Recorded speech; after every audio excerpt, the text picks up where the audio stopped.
আল্লাহ রাব্বুল আলামিন বলেন নাফরমানি করলে পরে জাহান্নামে যাবেই, জাহান্নামে যেতে হবে।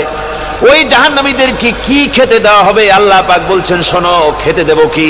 তুসকা মিন আইনিন আনিয়া, ফুটন্ত গরম পানি তাদেরকে পান করতে দেওয়া হবে।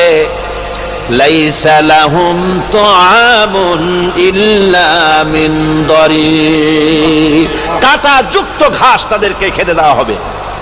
লা ইউসমিনু ওয়ালা ইউগনি মিন জু, এই খাবারে তাদের শরীর পরিপুষ্ট হবে না আর ক্ষুধাও নিবৃত্ত হবে না। আমার বন্ধুগণ, এমন কঠিন জাহান্নামের অবস্থা থেকে মাপ পাওয়ার জন্য ইমানের জোশ আসতে হবে, ইমানদার হতে হবে, আর নাফরমানিকে ছেড়ে দিতে হবে।